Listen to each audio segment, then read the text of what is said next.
Di dalam kekacauan dunia yang tak henti berisik ini, di balik lapisan-lapisan kecemasan, daftar tugas, dan topeng yang kita kenakan setiap hari, terdapat sebuah kesadaran yang lebih tenang, sebuah versi diri yang lebih bijaksana, lebih tenang, dan tak tergoyahkan. Ia adalah nahkoda yang diam di tengah badai, cahaya abadi di balik awan yang berlalu. Banyak dari kita menghabiskan seluruh hidup kita berteriak, berusaha didengar oleh dunia, sementara kita sendiri menjadi tuli terhadap suara halus dari sang nahkoda di dalam diri kita sendiri. Kita merasa terputus, terombang-ambing, dan tidak punya tujuan, karena kita telah kehilangan kontak dengan pusat kendali kita yang sejati. Kita mencari jawaban di luar, dalam buku, dalam nasihat orang lain, dalam pengakuan eksternal, padahal semua kompas yang kita butuhkan sudah tertanam jauh di dalam.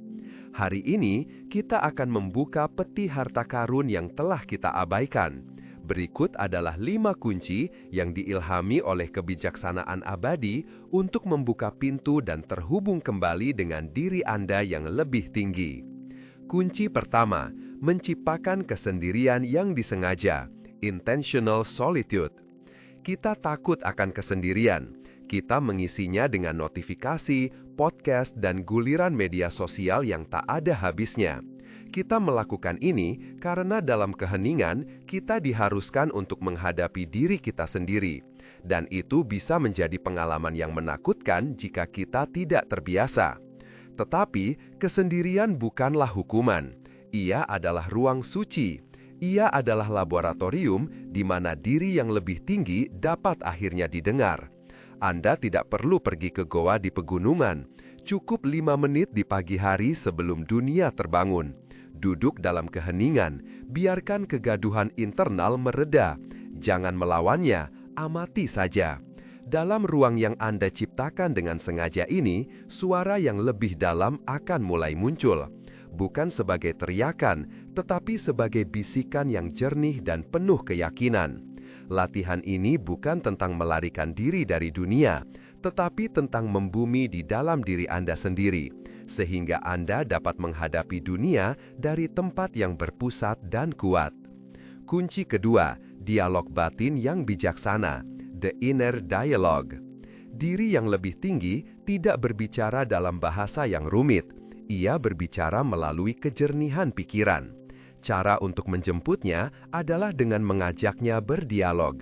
Ini bukan tentang halusinasi, tetapi tentang pemeriksaan diri yang jernih. Di penghujung hari, tanyakan kepada diri sendiri, hari ini, di mana saya bertindak berlawanan dengan nilai-nilai inti saya? Kapan saya membiarkan emosi yang lebih rendah, seperti kemarahan atau ketakutan, mengemudikan keputusan saya? Tindakan apa yang dapat saya lakukan besok untuk lebih selaras dengan siapa saya sebenarnya ingin menjadi? Dialog ini adalah bentuk penghormatan tertinggi kepada diri yang lebih tinggi. Anda pada dasarnya berkata, suaramu penting, saya mendengarkan, saya belajar. Dengan melakukan ini, Anda secara aktif membangun jembatan antara ego Anda yang sibuk dan kesadaran Anda yang lebih tenang. Kunci ketiga, penerimaan yang radikal atas apa yang tidak dapat diubah. Diri yang lebih tinggi tidak membuang-buang energi untuk berkelahi dengan realitas. Ia melihat dunia apa adanya, bukan seperti yang diinginkannya. Banyak energi kita terbuang karena kita bersikeras bahwa situasi seharusnya berbeda, bahwa orang seharusnya berperilaku lain, bahwa masa lalu seharusnya tidak terjadi. Kunci ketiga adalah melepaskan perlawanan yang melelahkan ini. Terimalah sepenuhnya apa yang tidak dapat Anda ubah. Fakta-fakta keras dari situasi Anda, tindakan orang lain, kesalahan masa lalu. Penerimaan bukanlah penyerahan atau kepasrahan. Ini adalah langkah strategis yang sangat cerdas. Ini seperti mengakui bahwa hari ini hujan. Anda tidak menghabiskan energi dengan marah pada awan. Anda menghemat energi itu untuk mengambil payung dan melanjutkan perjalanan. Ketika Anda berhenti berperang dengan apa yang tidak dapat diubah, Anda membebaskan sumber daya mental dan emosional yang sangat besar. sumber daya yang kemudian dapat digunakan oleh diri yang lebih tinggi untuk membimbing Anda menuju solusi dan pertumbuhan yang sejati.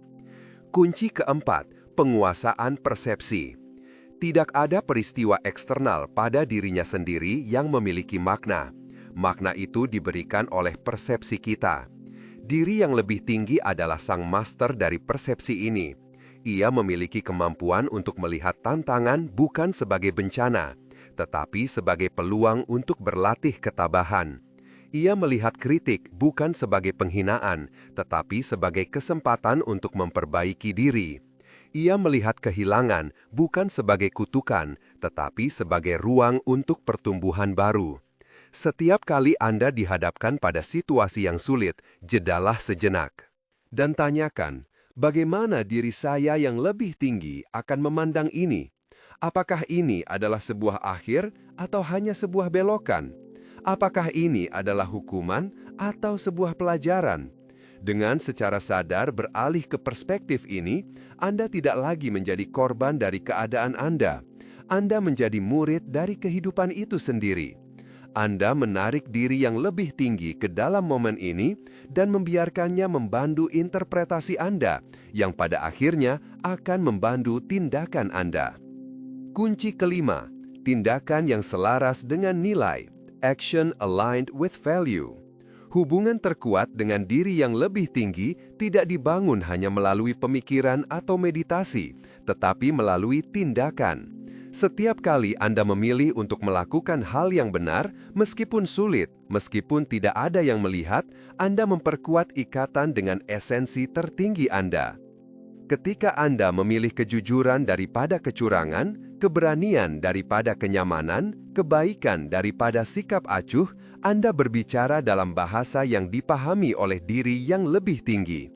Anda membuktikan melalui tindakan bahwa Anda layak memegang kepercayaannya.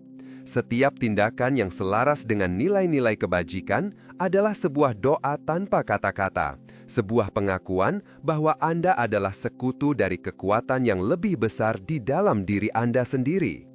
Diri yang lebih tinggi Anda bukanlah sesuatu yang perlu ditemukan dalam perjalanan jauh.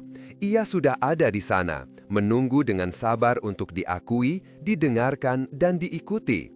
Hari ini, ambil satu kunci. Ciptakan momen kesendirian, ajukan satu pertanyaan jujur kepada diri sendiri, terima satu hal kecil yang telah Anda lawan, lihatlah satu masalah dari sudut pandang yang baru, lakukan satu tindakan kecil yang selaras dengan nilai Anda. Lakukan ini, dan Anda akan merasakan hubungan yang mulai menyala kembali, sebuah kekuatan tenang yang mengalir melalui Anda. Dan Anda akan tahu tanpa keraguan bahwa Anda tidak pernah sendirian. Anda selalu memiliki akses ke sumber kebijaksanaan, kekuatan, dan kedamaian terdalam Anda sendiri.